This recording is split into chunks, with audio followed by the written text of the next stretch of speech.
Salve, salve, galerinha! Sejam todos bem-vindos a mais um vídeo do nosso canal. Professor Fernando Barnabé aqui falando com vocês. Eu gostaria de convidá-los a conhecer um outro problema proposto pelo nosso incrível Malbataan, um dos problemas mais famosos do grande livro O Homem que Calculava.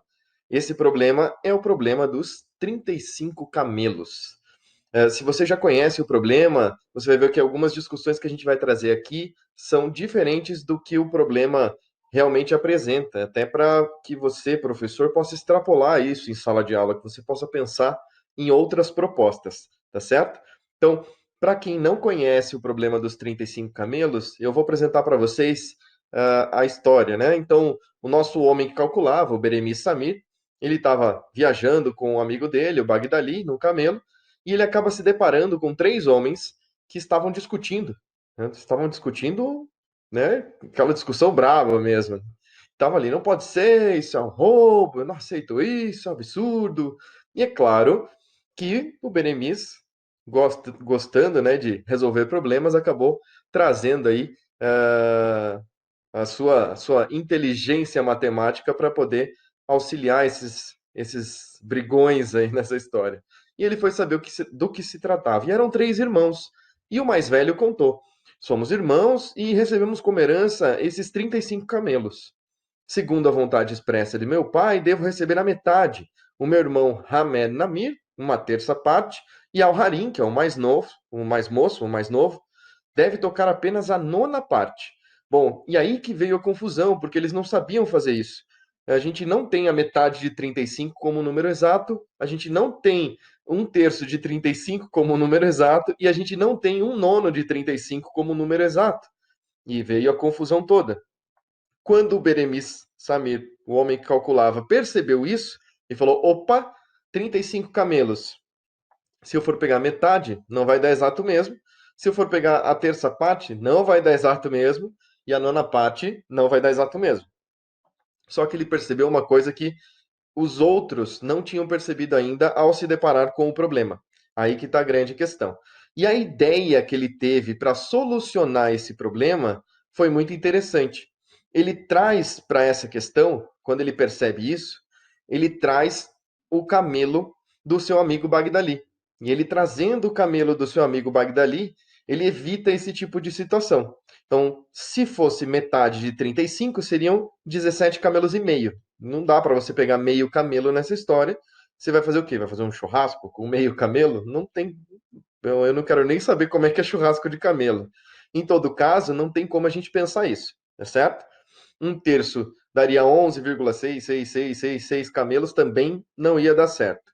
E um nono, 3,888888888 também não ia dar certo, tá certo? Então, o que o Beremis faz? Ele traz o camelo do amigo para se juntar a esse bando e aí chegar à solução. Para quem não conhece a história, eu convido vocês a pausarem o vídeo agora e tentarem pensar como que eu teria um meio, um terço e um nono, agora não mais com 35 camelos, e sim com 36 camelos. O que aconteceria com esse bando todo e como é que vocês resolveriam essa situação? Tudo bem? Pausa um pouquinho o vídeo, tenta chegar na solução e depois você continua aqui conhecendo a solução do nosso homem que calculava. Pausou o vídeo, deu ok, conseguiu resolver? Vamos ver como é que o Beremis resolveu isso? Quando ele trouxe o camelo a mais, a gente tinha 36 camelos e não mais 35. Então, o irmão mais velho, ao invés de receber 17,5, quando eu faço a metade de 36, eu tenho 18. Então não tem reclamação nenhuma, porque com 18 ele conseguiria chegar, ficar tranquilo. Ele recebeu meio camelo a mais, né? Não precisa fazer churrasco de camelo, tá super tranquilo. Temos um problema, que é a relação do irmão do meio.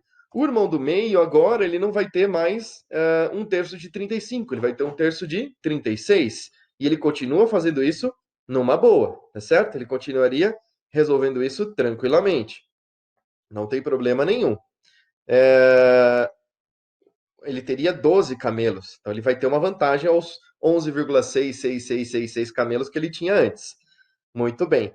É, tem lucro, tá tranquilo, favorável, não tem que esquentar a cabeça. E o mais novo, ao invés de receber 3,88888 camelos, agora ele teria um nono de 36, ou seja, ele teria 4 camelos, também não tem problema nenhum. A grande questão é que se a gente juntar tudo isso, eu tenho 18 camelos do primeiro irmão, do irmão mais velho, 12 camelos do irmão do meio e 4 camelos do irmão mais novo, totalizando 34 camelos. Dos 36 que estavam no bando, 35 eram da herança do pai, que colocou essas divisões matemáticas no seu testamento, né? Um deles era do Bagdali, e aí o Beremiz sai com uma tirada espetacular, né? Ele diz ali, um pertence, como sabem, ao Bagdali, o meu amigo e companheiro, e o outro toca por direito a mim, por ter resolvido a contento de todos o complicado problema da herança. Ou seja, ele ainda levou um camelo nessa história. A grande vantagem que ele tirou dessa história foi que nessa divisão acabaria sobrando um camelo e ele conseguiria trabalhar com isso tranquilamente. Aliás, ele escolhe um dos mais belos camelos do bando, né? Ele consegue isso junto aos irmãos, todo mundo saiu feliz com a divisão, inclusive o Bagdali, que deve ter respirado aliviada, né? Imagina, seu camelo tá ali, sendo dividido para uma herança que nem era dele. Aí no final, ainda bem, né? Mas ele confiava no calculista e sabia que esse tipo de coisa o calculista não ia fazer com ele. Mesmo porque a gente vai contar uma outra história mais adiante sobre uma outra divisão proposta pelo homem que calculava, nosso Benemis Samir, que ele foi extremamente generoso com o Bagdali. Mas isso é um papo para um outro vídeo, uma sugestão, inclusive, que apareceu aqui no nosso canal, tá certo? E aí tem uma questão importante. Eu contei nessa discussão toda sobre a vida do Malbataan, sobre a obra, eu converso com muitos colegas, inclusive com um dos colegas que eu tenho maior apreço, vocês vão conhecer um pouco desse trabalho conjunto que a gente faz, que é o meu colega Lucas de Oliveira, incrível professor de matemática, mega estudado, super empenhado nas suas aulas, preparação, formador de professores, palestrante, o cara é fera. E a gente conversando um pouco sobre isso, a gente fez uma discussão e ele deu os encaminhamentos que a gente vai ver aqui na sequência. Então, a grande questão é por que que isso é possível, né? Por que que é possível você botar um camelo a mais e essa história toda se resolver? Por que que é possível você botar um camelo a mais e sobrar um camelo ainda para o Beremiz Samir? Então, o que que a gente vê nessa situação? É que as frações que foram colocadas na herança, no testamento, né, que estava sendo posto, elas não totalizavam o inteiro. Eu tinha um meio mais um terço mais um nono, isso dava 17 18avos, ou seja, isso não dava o inteiro. Então não tinha como trabalhar com isso. E o Beremiz sacou isso de cara e falou: opa, isso não soma o inteiro. E aí, não somando o inteiro, eu posso pensar numa sobra aí. E aí, com os cálculos ágeis que ele tinha, ele acabou fazendo essa conta antes que todo mundo percebesse. E saiu ganhando nessa, tá certo? Agora, vamos pensar um pouquinho. E se eu não tivesse 35 camelos? Se eu tivesse um número diferente? Se eu tivesse 17 camelos? Como é que ficaria isso? Com 17 camelos, eu teria o quê? Ao invés de 35, 17, se eu colocar o camelo do amigo Bagdali, eu tenho 18, tá certo?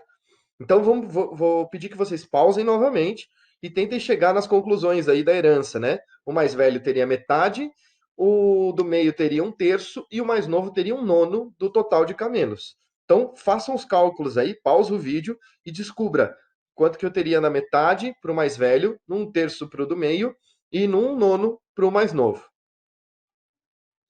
Calculou? Voltou aqui? Então, depois que você soltou o vídeo novamente, a gente tem a metade de 18 sendo 9, você tem um terço de 18 sendo 6 e um nono de 18 sendo 2. Ótimo.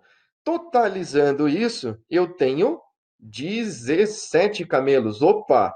E aí eu só tenho o camelo do Bagdali. Então, devolve o camelo do Bagdali e fica elas por elas. Então, se o total fosse de 35 camelos, desculpa, se o total fosse de 17 camelos e não de 35, só devolvia o camelo do Bagdali e não tinha prêmio para ninguém, né? Ele só teria um grande e fraternal abraço no máximo para poder agradecer a isso, né? Não teria como ganhar um camelo de presente. Agora vamos pensar num outro número. E se eu tivesse 53 camelos e não 35? Né? Vamos pensar de novo. Vou pedir que vocês pausem o vídeo e tentem chegar na solução aí. Quanto que o irmão mais velho receberia, o irmão do meio e o irmão mais novo? E o que aconteceria com essa sobra que ficaria aí pro Bagdali e pro homem que calculava? Pausou o vídeo e pensa um pouquinho. Nessa volta, agora que você já fez o cálculo, que você já chegou à resposta, vamos lá. A metade de 54, né? Eu coloquei o camelo do Bagdali a mais aí. A metade de 54 eu tenho 27. Um terço de 54 eu tenho 18. E um nono de 54 eu tenho 6 camelos. Somando todos estes camelos, eu vou chegar ao montante de 51 camelos. Dos 54 que eu tinha, um deles pertence ao Bagdali. Portanto, sobrariam ainda 2 camelos. Talvez os irmãos chiassem um pouquinho, né? Se o homem calculava recebesse 2 camelos. Vamos fazer um churrasco com o outro. Vou pensar uma coisa diferente. Mas sobrariam 2 camelos aí nessa história toda. Tudo bem? O que eu quero que vocês pensem um pouquinho é por que a escolha desses números? Por que a escolha de 17? Por que a escolha de 35, 53? O que eles têm em comum? Queria que vocês pensassem um pouquinho. E pensando um pouquinho sobre isso, gostaria que vocês, nos comentários do vídeo e nos comentários nas nossas outras redes, no Facebook, no Instagram, no LinkedIn, pode colocar aonde vocês quiserem, tá certo? No final do vídeo tem todos os canais aqui disponíveis para vocês. Eu queria que vocês respondessem o que aconteceria se eu tivesse 71 camelos? Com a mesma situação, eles com o camelo do Bagdali e a herança fosse de 71 camelos, o que aconteceria? E se a herança fosse de 89 camelos, o que aconteceria? Se fosse de 107 camelos, como que funcionaria isso? Então, gostaria que vocês parassem um pouquinho para pensar e o porquê disso. Tudo bem? Esse tipo de discussão, pensando em divisibilidade, é bem interessante para a gente levar para a nossa sala de aula. E aí, é claro, quando eu começo a discutir com os alunos divisibilidade, eu pensar quais são os critérios de divisibilidade, quais são os múltiplos, eu começo a entender um pouco mais desse problema. Né? Ou, partindo deste problema, eu entendo um pouco mais sobre divisibilidade. Tudo bem? Fica o convite, então, para vocês colocarem as respostas aí para a gente. Eu vou deixar aí para vocês também as nossas redes sociais, né? Pode colocar ali o Facebook, ali, curte a nossa página, pode dar um joinha ali para as nossas postagens, para os nossos vídeos, para as nossas resoluções de problemas. No Instagram também a gente tem, então Facebook, Professor Fernando Barnabé, no Instagram, Professor Fernando Barnabé, ó, Fernando Barnabé, e no LinkedIn é só procurar Fernando Barnabé, vocês vão acabar encontrando ali no nosso perfil também, tá certo? Muito obrigado pelo acompanhamento de vocês, pelos comentários aqui, tanto no YouTube, quanto no Facebook, quanto no Instagram. Estou gostando de ver o pessoal contribuindo, respondendo os problemas, e logo menos nós teremos novidades aí, ainda sobre a vida e a obra do Malbatã, e sobre os problemas dessa grande obra que foi o livro O Homem que Calculava, que é, na verdade, o livro O Homem que Calculava, tá certo? E, claro, muito mais sobre educação, muito mais sobre educação matemática, e podem pedir, podem solicitar as dúvidas de vocês, a gente vai ter o maior prazer em trabalhar aqui com vocês, tá certo? Muito obrigado, gente, um grande abraço para vocês e até uma próxima. Tchau, tchau.